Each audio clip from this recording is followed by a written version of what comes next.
ce n'est que maintenant qu'on arrive à la proposition du marché, la proposition de votre offre. Qu'est-ce que vous allez proposer à votre prospect? Il faut que cette offre soit bien structurée, bien fondée, qui répond aux besoins précis du client. Mais avec quelle manière, quel emballage allons-nous où nous allons mettre cette offre-là pour qu'elle soit bien accueillie et qu'elle soit désirée par le client. C'est ce que nous allons voir précisément dans ce module. Maintenant, nous allons voir comment faire la proposition de marché, les étapes à respecter, ce qu'il faut faire, ce qu'il ne faut pas faire, etc. Parce que quand ce n'est pas bien fait, c'est raté, tout court. Alors, le moment de la proposition de marché est venu et ce n'est que 15% du travail global. Donc, j'ai dit qu'il y a plusieurs étapes à faire dans l'entretien et la proposition de marché ne constitue généralement que 15% du pitch commercial que tu as, mais ça reste un moment très très important et crucial. C'est là où tu exposes le contenu pur de ton pitch. Alors, cette proposition-là, elle est composée avec 6 étapes qui doivent plus ou moins être respectées. La première étape, c'est comment tu décris à ton audience ce qu'il recevra. Donc, il faut décrire à l'audience ce qu'il va avoir. Quand il va acheter de chez toi, quand il va faire affaire avec toi, qu'est-ce qu'il aura concrètement. D'accord? Donc, comme ça, tu vas le rassurer parce que lui, il n'a qu'une imagination, une perception de ton produit ou service quand il va faire affaire avec toi. Et cette imagination peut avoir des objections, peut avoir des problèmes, il peut avoir des contraintes. Si je ne fais pas ça, mais par contre, cette imagination en elle-même, elle peut être fausse.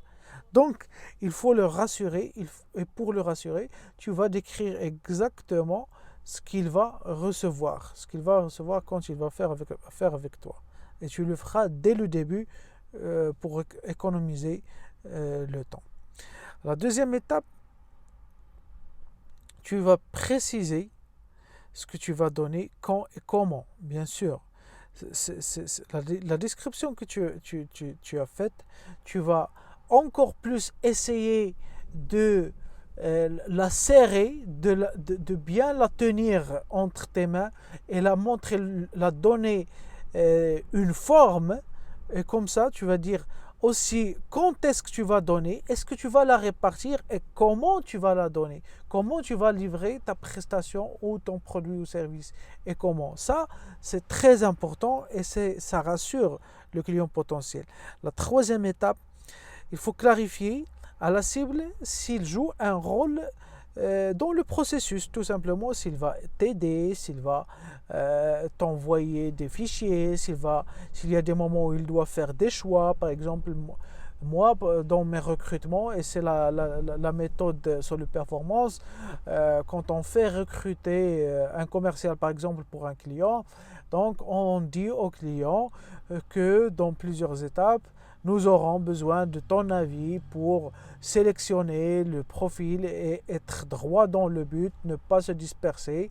Et comme ça, on va comprendre mieux la cible que tu cherches, le type de profil que tu cherches pour qu'on soit plus ciblé et précis. D'accord? Donc, il faut préciser ce type de choses au client dès le début pour ne pas laisser de frustration. Est-ce que il va se dire, est-ce qu'il me sera demandé beaucoup de travail, peu de travail, est-ce que je serai capable? Donc, il faut rassurer, clarifier ça dès le début. La quatrième étape de la proposition, c'est qu'il ne faut pas rater l'occasion de clarifier que la chose la plus importante que ta cible obtiendra, c'est toi.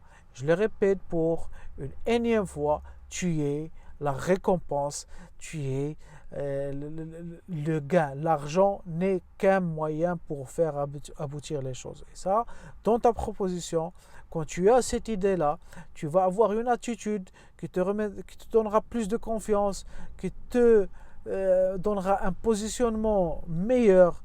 Donc, il faut garder ça en tête et le le signaler dans tes expressions. Voilà.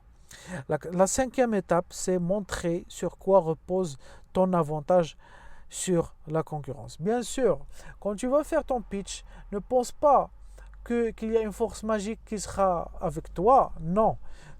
Quand tu fais ton pitch, toi aussi, le client évaluera ton offre par rapport à l'offre existante sur le marché et il va penser, ça c'est la cerise sur le gâteau, comment il peut avoir la même proposition que tu offres ou bien meilleure avec un prix plus bas. Et il va penser même s'il le fait lui-même sans faire recours à personne parce que quand tu fais ta proposition, ne donne pas de secret parce qu'il y a des clients, des prospects de ce genre qui essaient juste de copier la méthode. Mais sache bien que tu seras évalué dans ce sens et donc montre ton avantage concurrentiel que personne sur Terre, sur son entourage au moins, ne pourra offrir la même offre que la tienne. Et la sixième étape de ta proposition, c'est présenter l'avantage déloyal que pourront avoir les concurrents. Bien sûr, il peut te dire, par exemple, si tu es une agence de digital marketing, il peut te dire j'ai trouvé moins cher une personne qui veut, et ça c'est un freelancer qui travaille chez lui à la maison, mais tu peux introduire avant qu'il pose la question. Nous sommes une agence située à, et tu donnes l'adresse ou bien la ville. C'est pas comme les freelancers. Un freelancer peut te faire pareil, ou bien quelqu'un non professionnel ou moins professionnel, mais quand il aura des ennuis, il va éteindre sur son téléphone. Alors là, tu le mets en garde, tu montres par quoi tu te distingues sur les autres par rapport aux autres concurrents. Ok. Maintenant, on va rentrer dans un module très important qui est où on va voir les techniques pour garder l'attention. C'est très très important.